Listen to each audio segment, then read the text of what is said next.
नमस्कार साथियों, इस टीवी हिंदी एकेडमी पर आपका एक बार फिर से स्वागत है। मैं पवन कुमार ईश्वर।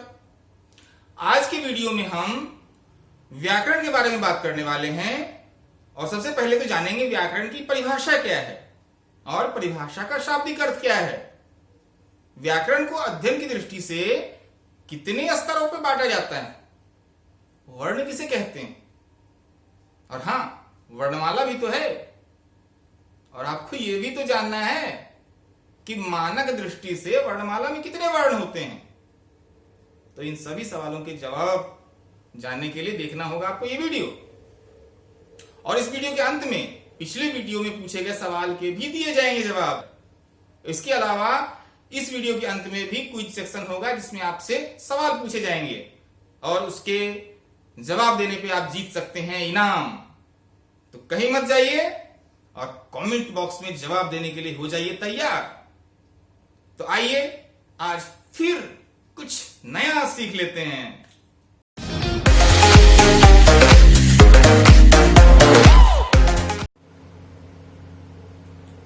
साथियों, हिंदी व्याकरण में हमने पिछली क्लास में कह लीजिए या पिछले वीडियो में हिंदी के बारे में बात की थी और हिंदी की आरंभिक चीजें जो हैं, हिंदी भाषा की आरंभिक चीजें ध्वनि, वर्ण और अक्षर के बारे में बात की थी।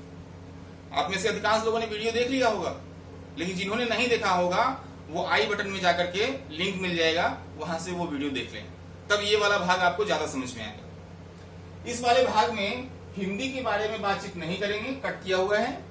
व्याकरण के बारे में बातचीत करते हैं। सबसे पहले जान लेते हैं व्याकरण की परिभाषा। अब परिभाषा का क्या अर्थ होता है? परिभाषा का अर्थ है, परि का अर्थ है आसपास या चारों ओर, और भाषा का अर्थ है वाक, वाणी, बात। यानी अगर हम कहते हैं व्याकरण की परिभाषा, यानी ऐसी बात जो व्याकरण के आसपास की हो या उसके करीब करीब से उसको दर्शाती हो, ऐसी बात जो व्याकरण को करीब करीब से दर्शाती हो, वह व्याकरण की परिभाषा है। अब आइए परिभाषा क्या है ये जान लेते हैं। वह विद्या जिसके अंतर्गत भाषा के स्वरूप, उसके गठन, प्रकारों एवं उनके पारस्परिक संबंधों का और उसके रचना विधान तथा रूप परिवर्तन का विवेचन किया जाता हो, व्याकरण कहलाता है। यानी व्याकरण के अंतर्गत हम भाषा के समस्त उन चीजों का अध्ययन करते हैं जिसके द्वारा व्याकरण मर्यादित होता है, अनुशासित होता है, चालित होता है, नियमित होता है। क्योंकि दीर्घ काल तक भाषा के बने रहने के लिए, उसकी एक रूपता के बने रहने के लिए यह आवश्यक होता है कि थोड़ा उसको बांधा जाए। इसका मतलब यह नहीं है कि व्याकरण ज्यादा महत्वपूर्ण है भाषा से। भाषा नदी की गति से बहती है, व्याकरण बस एक बांध है जो कहीं कहीं जरूरत पड़ने पे बांधा जाता है ताकि वह अविरत बहता रहे। तो अब आइए व्याकरण और भाषा के संबंध की जब बात करते हैं या उसके अध्ययन की बात करते हैं, तो सामान्यतः व्याकरणाचार्यों ने इसको 3 स्तर पर विश्लेषित किया है। पहला है ध्वनि वर्ण के स्तर पर, दूसरा शब्द व पद के स्तर पर, तीसरा वाक्य के स्तर पर। अब जब हम वर्ण के स्तर पर अध्ययन करते हैं तो उसको वर्ण विचार कहते हैं। जब शब्द और पद के स्तर पर विचार करते हैं तो उसको शब्द विचार कहते हैं, और वाक्य के स्तर पर बातचीत करते हैं तो उसको वाक्य विचार कहते हैं। तो अभी आगे हम तीनों को तो एक साथ डिस्कस नहीं कर सकते, तो कोई 2 हमें छोड़ना होगा। तो इसलिए हमने डिसाइड किया कि शब्द विचार और वाक्य विचार को अभी डिस्कस नहीं करेंगे, इसकी चर्चा आगे करेंगे। सबसे पहले वर्ण विचार को लेकर के बातचीत करनी आवश्यक है, क्योंकि वर्ण विचार एक ऐसा फील्ड है, एक ऐसा एरिया है, एक ऐसा दलदल है जहां आकर के बड़े से बड़े धुरंधर फंस जाते हैं।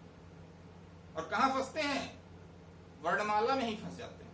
आगे तो छोड़ दीजिए, स्वर है, व्यंजन है, प्लुत है, हर्ष है, दीर्घ है, अल्प प्राण, महाप्राण छोड़ दीजिए। सही सही हिंदी वर्णमाला का उच्चारण करने में परेशानियां। वर्ण विचार के बारे में थोड़ा और जानने का प्रयास करते हैं। आइए वर्ण विचार की शुरुआत कर लेते हैं पहले वर्ण की परिभाषा से। भाषा की सबसे छोटी ध्वनि इकाई वर्ण है। अब यहां एक बिंदु है जो नोट करने के लायक है, बहुत ध्यान से इसको ध्यान रखिएगा। हिंदी व्याकरण में वर्ण शब्द ध्वनि और लिपि प्रतीक दोनों अर्थों में प्रयुक्त होता है। इस तरह वर्ण मौखिक व लिखित दोनों रूपों का प्रतीक है। बहुत लोग को ये समझ नहीं होती है, वो कहते हैं कि वर्ण जो है लिखित रूप है और ध्वनि जो है वो मौखिक रूप है, जबकि ऐसी बात नहीं है। वर्ण जब व्याकरण में प्रयुक्त होता है तो मौखिक और लिखित दोनों रूपों के लिए ही सम्मान पाने योग्य है, सम्मान पाता है और आवश्यक है। यही नोट में है, इसको ध्यान रखेंगे। अब वर्ण के बाद आवश्यक है वर्णमाला जान लें, और पहले शब्द को तोड़ देते हैं। वर्ण और माला। वर्ण तो अभी तक आप पढ़ते ही आए हैं, और माला का अर्थ होता है श्रृंखला, कतार, पंक्ति। जैसे हम कहते हैं पर्वत माला, यानी पर्वतों की श्रृंखला, पर्वतों की कतार। उसी तरह से वर्णमाला का अर्थ हो गया वर्णों की श्रृंखला, वर्णों की कतार। अब वर्ण की परिभाषा जब बहुत सारे बच्चे देते हैं तो वो बताते हैं कि वर्णों के समूह को वर्णमाला कहते हैं, लेकिन उसमें एक शब्द लगाना बहुत जरूरी है, व्यवस्थित। वर्णों के व्यवस्थित समूह को ही वर्णमाला कहते हैं। अगर वर्णों का समूह व्यवस्थित नहीं है तो उसे हम वर्णमाला नहीं कहेंगे। ये बात ध्यान रखने की है। अब ये कि वर्णमाला में कुल कितने वर्ण हैं, तो इसका उत्तर है 52। रोमन लिपि में आप जानते हैं 26 है, और 26 गुणा 2 इज इक्वल टू 52। गणित के विद्यार्थी आसानी से समझ जाएंगे, याद रख लेंगे। रोमन लिपि में जितने वर्ण हैं उसका दुगना हमारे हिंदी वर्णमाला में वर्ण है। अच्छा, हमारे यहां दो संस्था है, एक है एनसीईआरटी और दूसरी है केंद्रीय हिंदी निदेशालय। यहां विद्वान लोग हैं, विद्वानों का सम्मान है, और उन्होंने कुछ कहा है, वो डिस्कस कर लेते हैं। उन्होंने एक कैटेगरी बनाया आगत वर्ण और गृहीत वर्ण का, और उसके अंतर्गत एनसीईआरटी के विद्वानों ने माना आ, ज, फ ये 3 आगत वर्ण हैं इन 52 के अलावा। और केंद्रीय हिंदी निदेशालय के विद्वानों ने कहा है कि नहीं, 3 नहीं 6 आगत वर्ण हैं। उसमें उन्होंने क, ख, ग इनको जोड़ दिया। सब में ये नीचे देख रहे हैं बिंदी लगी हुई है, और इसका उच्चारण थोड़ा सा जोर दे करके बोलना होता है, जैसे ज, ज, फ, फ, क, क, ख, ख, ग, ग।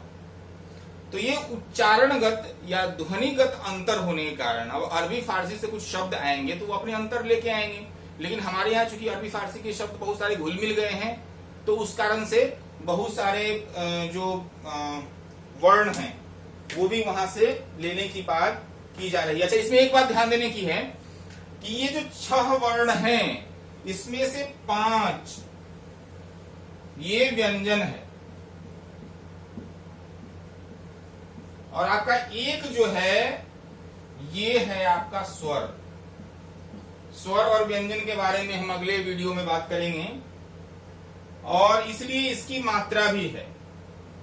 जैसे अंग्रेजी में कुछ शब्द है, जैसे हम लोग इसको बाल, BALL, बाल, तो इन सब शब्दों के शुद्ध उच्चारण में हिंदी की वर्णमाला जो है या उसमें जो शब्द हैं वो कम पड़ने लगते हैं ध्वनिगत रूप से, तो इसलिए इस शब्द को भी एनसीईआरटी ने ग्रहण किया है।